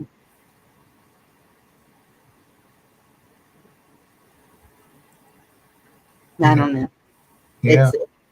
It's all manipulation in some way. I think that earlier, the devil is the great deceiver, and Right. That's why I say, there are good people, and I believe they are in the right positions, to counter everything that goes on. That's like, I see where it was like, look what happened to Russia in the early 1900s. Yeah, you know, Poland, Russia, Armenia. yes, There's been all kinds of um, things going on in this world that, we're just now starting to, because of the internet, to realize, wow, there's so much that's been going on in this world. And the U.S. has, government has took us into things because maybe the government was deceived into it, you know, through the bombing of Pearl Harbor, the sinking of ships, and, these different things like that, because the devil is very deceptive, and that's these false flags, and, yes, and, how do you know who's who, what's what, and two, when you talk about getting into like the intelligence and the different operations they carry out, it's like, well, you got double spies and triple spies and, infiltrators of the infiltrators infiltrating, and it's kind of like, wow, who's who.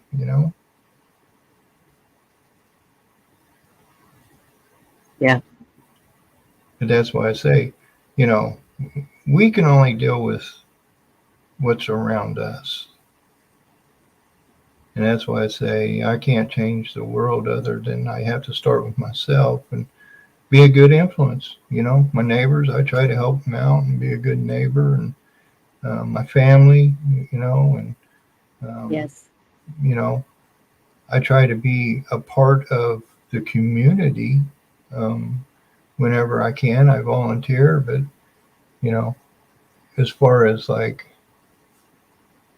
in the government, when it comes to like voting, a lot of these people I see put up there, it's like they were done vetted before they ever were presented to us to vote. Yes. So to me, that's almost like rigging it. No matter who you pick, it's already been, they were picked by the Democratic Party or they were picked by the Republican Party before we even got to pick, so we're kind of like just picking on who already was approved, Yeah.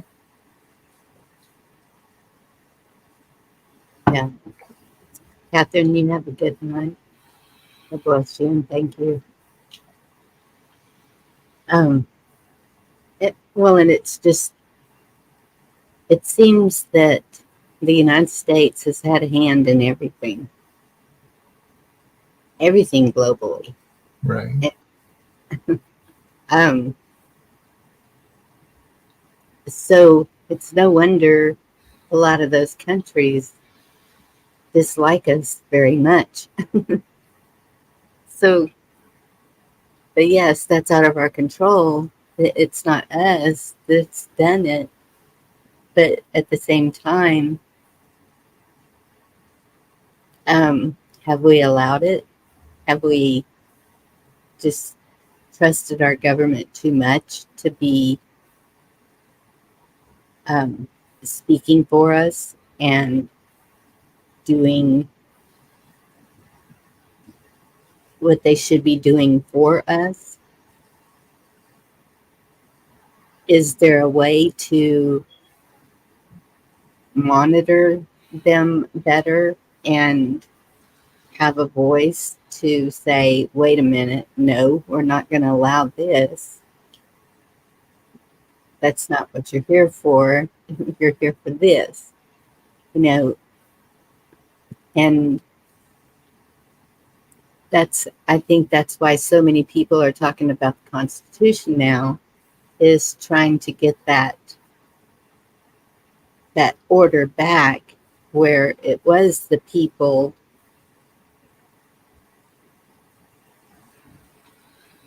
that were keeping tabs on the government, making sure that the government didn't go foul.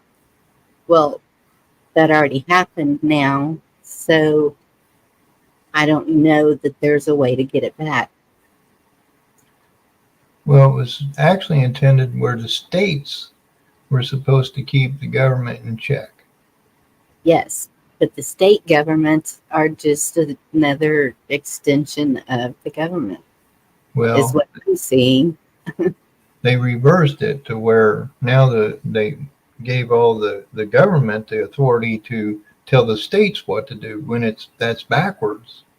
The Yes, state should be telling the government, hey, this is what we want you to, this is the laws we need. This is what we need you to pass. This is the protection we need you to provide. It's supposed to be for the people. yeah. And I think that that's where the Supreme Court got too much power. But then I just saw where the Supreme Court is siding with Abbott about what's happening here with the border, that he does have the right to protect his state in any way he needs to. Right. So, Yeah. And two, that's just like some of these states, they made deals with foreign countries.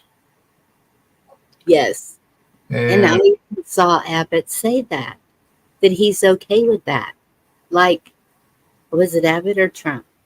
One of them was saying, like, with the like China buying these businesses. Well, that's okay as long as it's American workers, not Chinese workers. And I'm thinking, but wait a minute. You can't give an inch and not expect them to take a mile. It's just not going to happen. right. Yeah, they started something a long time ago. That's like, a lot of states have foreign invested companies. And there was this one article that was kind of explaining, like, say, China. If the U.S., because basically the U.S. was a big player in the building of China to what it is now through investments. Yeah. And China has their rules, like whatever the U.S. invests over there, they can get the profits, but like the intellectual patents and stuff like that China keeps that. China, nothing other than some money comes back to the U.S. But the U.S. is allowed, like China, if they invest in the U.S., they have access to the technology and the patents, and basically, Yes. they take what we Americans have established and called it theirs, and not to mention just sending work. This is where a lot of our automobiles and our shoes and clothing, it all went overseas. So now they were raping us, is what they were doing. Yeah. And it used to be Taiwan, and Right. then moved it to China. There's some things I have that say India or Italy. I mean, foreign trade I can understand to an extent, but it has definitely gotten out of control. When they're Right. talking about selling all the oil and gas on the upper East Coast to whoever, I haven't seen who they're selling it to, just that it's for sale to whoever wants to buy it from another country. Yeah, that's why I say, when it comes to these investors and stuff like that, they don't have borders. Yes. They'll invest over there. They get, they're making money no matter where they are, with no restrictions. And I think that's a lot of it I see now, and I see news reports like I think it was Michigan just told China, you have to get out. And there was other, that's like Saudi Arabia owned a lot of Arizona property, and they were raising hay, alfalfa, for their cattle. But they were using the water supply, and they had no limits to how much water they used. When in Arizona, there's people who have, they're restricted. They have water restrictions. Yes. But not for them, And I believe now they're telling even the Arabs they have to vacate, Well, that's good. But that's the same thing they're doing with the illegals. Sorry about that. Yeah, I think too. Like I said, there's China investments in the U.S., there's Russian investments. Everybody's got investments in the U.S. And I think because Americans are waking up, it's like, well, I don't want to go work for that Russian company. So now they're bringing in people. It's like, well, if the Americans don't want to work for us, these people will, Yeah. What are sanctions?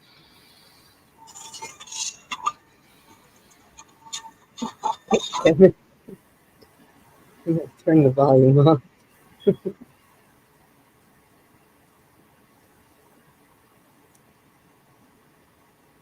So what are sanctions? Do you know? Sanctions are basically like a tax. See, when you look at the tax system, taxes were set, even in the Constitution, at a set rate for people. And what all would be taxed would be products that you export and you sell, and our taxes would just be a low tax. The real major tax would have been on like the corporations. Well, the corporations weaseled their way out of paying these taxes, and it went on us. So now that's why you pay taxes at the grocery store, you pay taxes at the gas pump, you pay property taxes, Right. While they're up there eating caviar, we're down here eating bugs. Yep. I saw a picture of that. Yeah, there was a good Tucker Carlson was interviewing Ron Paul, and Ron Paul is kind of like a libertarian, or I guess is what he called, or a freedom, um, and he's got some good points of views, and but even people who study this stuff, they don't really have a set plan. There's nothing really like the inflation. It's almost like you got to ride it out and um, get past that hump, before, because it is about the value of the dollar. As the dollar devalued, the interest rates go up. So really now you have to, what they call liquidation. And I don't know how this all works out, but it's like, there is a point where you have to let it get to, you know.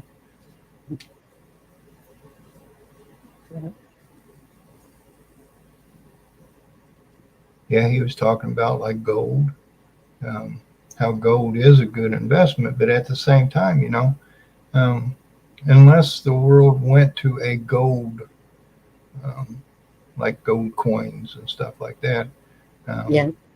you know, it's not going to do good. Like, if the store won't accept gold, gold ain't going to do no good, Well, that's true. And for like 1 ounce of gold is, I don't even know what it's going for now. 1,500, 2,000, whatever. It's a lot. Yeah. So it wouldn't make any sense to have gold to, like, you're going to your ranchers or your growers, the animal husbandry people, whoever you want to go to get eggs or milk or beef or whatever, to have gold, unless, like you said, it was used as a currency throughout, because you wouldn't have small enough coin. You're not going to give somebody an ounce of gold for a dozen eggs. That's crazy. Right. So even with the silver, that would still be crazy. I think silver is like $30 an ounce or something. Yeah. Silver is more doable. Yes. Right now. And like Ron Paul was saying, back when, like in the 60s, you could have got like maybe an ounce of gold for like $75. So then would have been the time to buy, if you could have afforded it then. But as far as now, it's like, with inflation and everything like that, it's like, and who's to say if you go out now and buy an ounce of gold for whatever it is, who's to say it won't devalue, when whatever they decide to do, Yes. There's so many things out there, like the whole quantum theory, like quantum financing. Mm-hmm. That's like China went totally cashless, which it's about numbers, really, when you stop to look at it. And they use the numbers as a way to persuade people by the social credit score. Yeah. Like if you're a good person, you do and you obey, you'll get some numbers added to your credit score. So Right. China was kind of like the global experiment on that, And you know who created it? I'm not sure, no. USA. because, really, when you stop to think, what is money? What is currency? It's an exchange. It's a tool. That's the way it should be. Throughout time, that's just like, when California didn't have very many people, they wanted to populate California, so they had to go rush.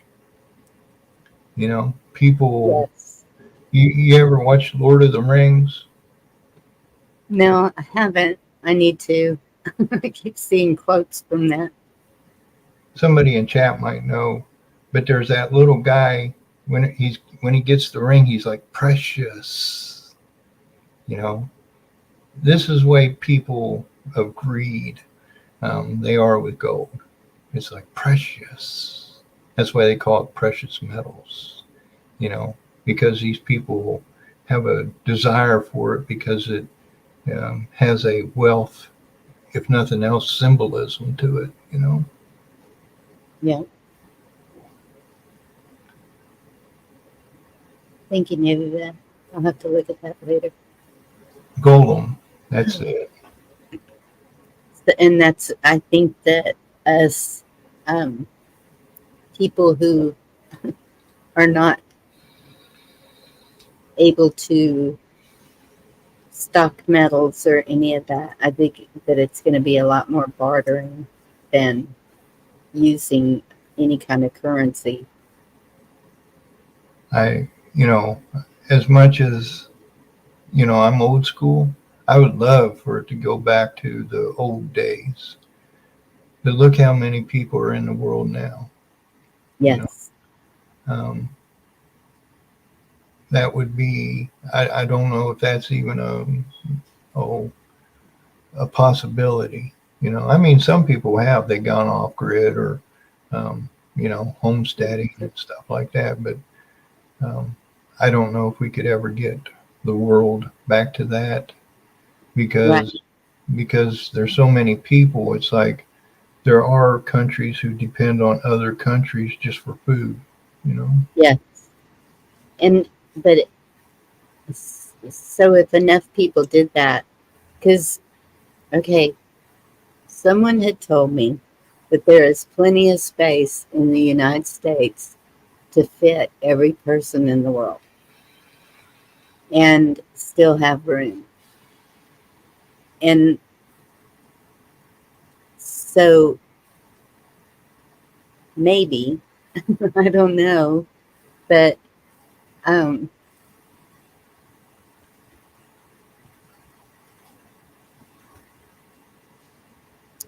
I still just think if that we could do that locally with our communities. We have a farmer's market. It's way too high price. So I go straight to the ranchers or straight to the people who have the product. And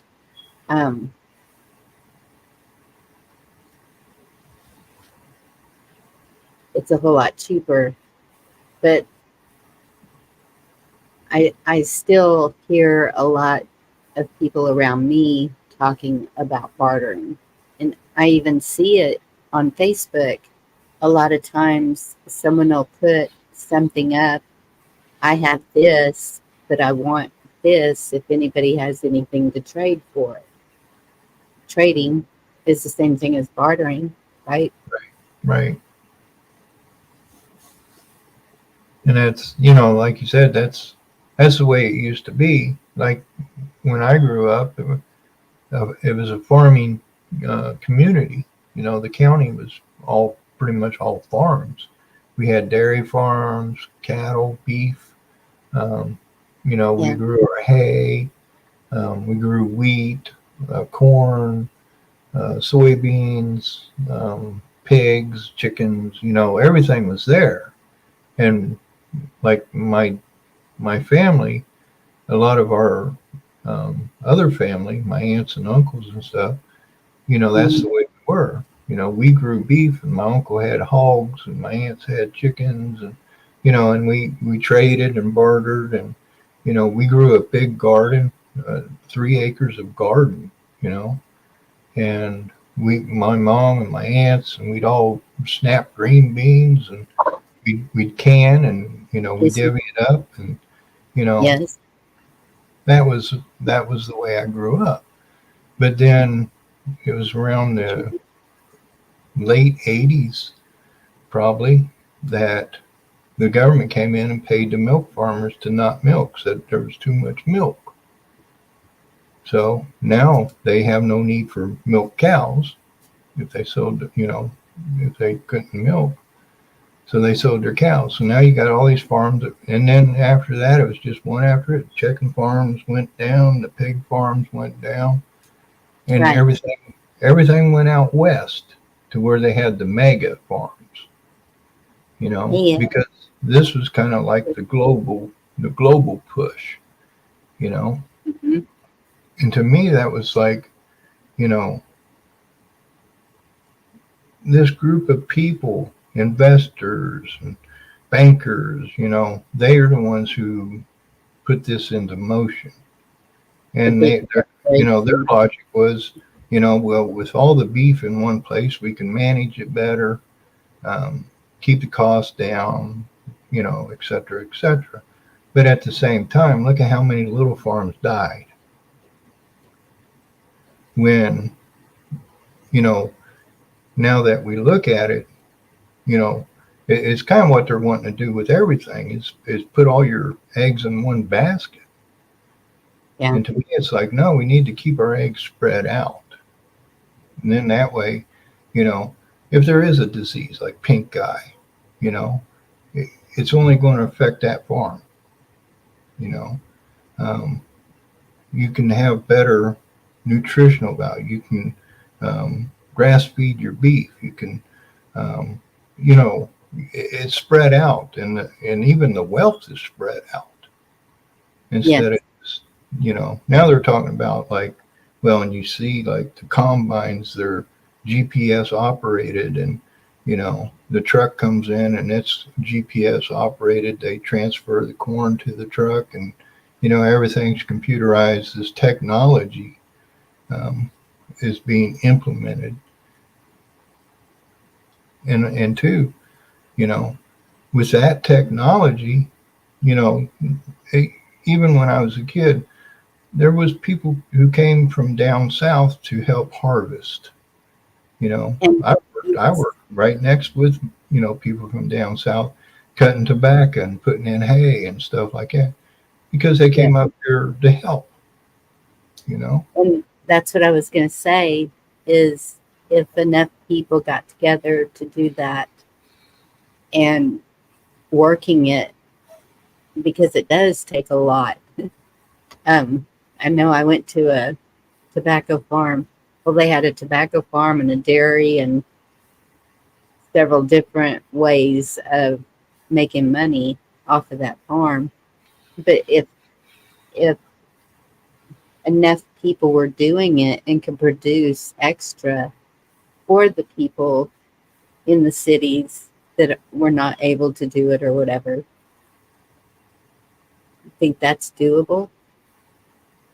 Yeah, I mean, and I think this is why everything is right now is happening. So people will think, can we do this? Can we do that? And enough people, when we see that there are, you see the metrics film where they offer you a red pill and a blue pill, Mhm. in reality, there's yellow pills, green pills. Why is it always just red or blue? Why is that our only two options? We have many options out there. That's true. And that's the positive side of it. We can Exactly. do this if we all just work together, and that's why the title is what it is tonight. But I'm gonna go ahead and close this one down. We've been going over 2 hours, and I really appreciate you coming up, John, and talking and whatever happened to you. I hope you're okay. He just kind of disappeared. Well, I appreciate you're doing your channel, Bonnie, and just having a place where people can chat and discuss, you know. Yes, I appreciate it too. Y'all are all amazing. You know, but I'm an optimistic. I believe things are going to be okay. You know, and like our discussion and the chat and stuff, you know, maybe they're using this technology to get everybody's input, you know, Yeah. and maybe they'll use that, you know.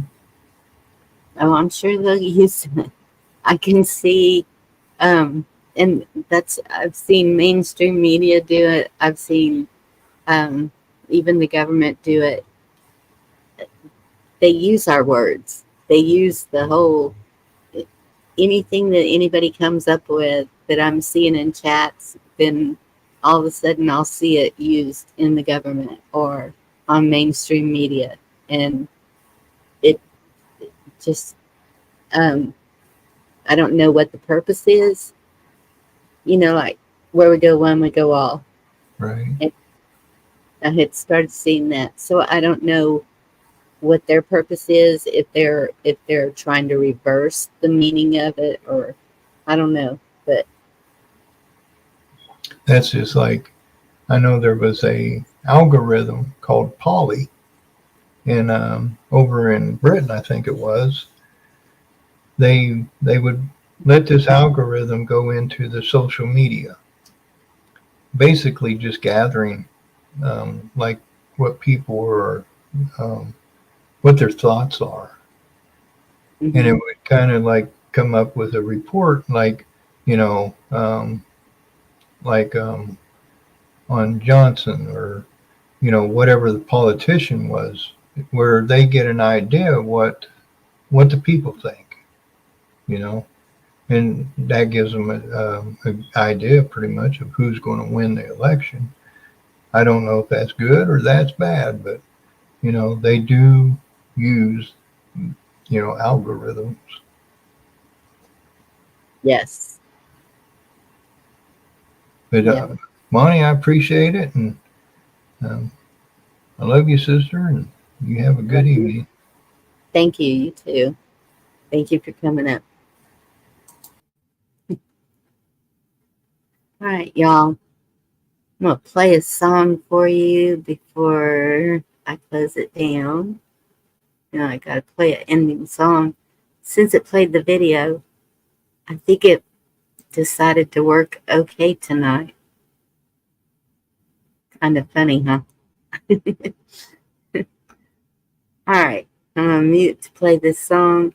Y'all listen to the words. It's really good.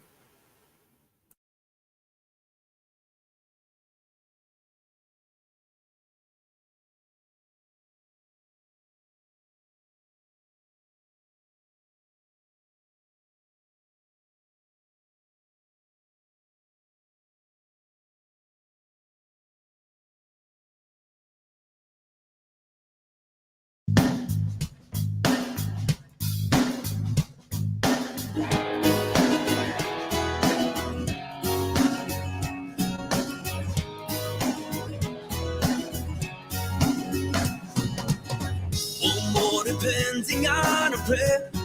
When we all look away, people pretending everywhere. It's just another day. There's bullets flying through the air, and they still carry on. We watch it happen over there, and then just turn it off. We must stand together. There's no giving in. And it never ever. That's what we are. That's what we are. That's what we are.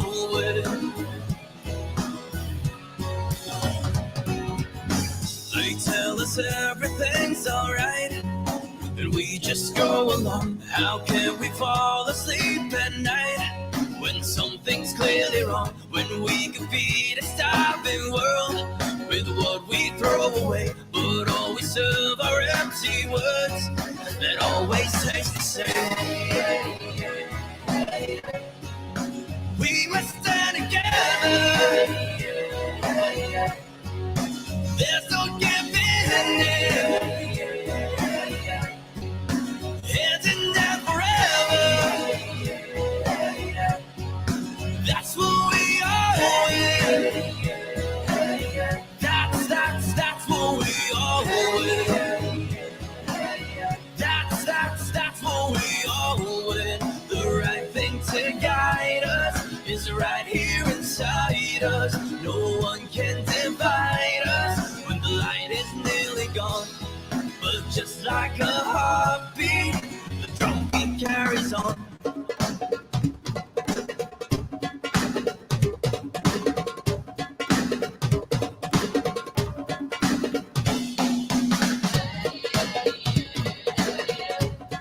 The drum beat carries on. Just like a heartbeat.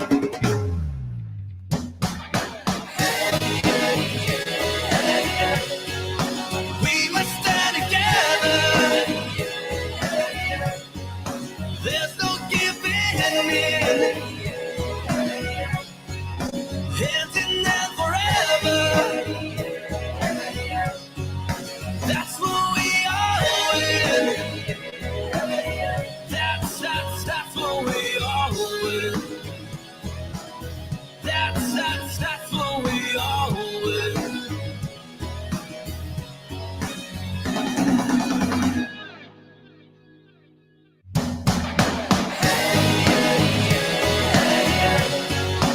We must stand together. There's no giving in. Hands in there forever. That's what we are. That's what we are. That's what we are.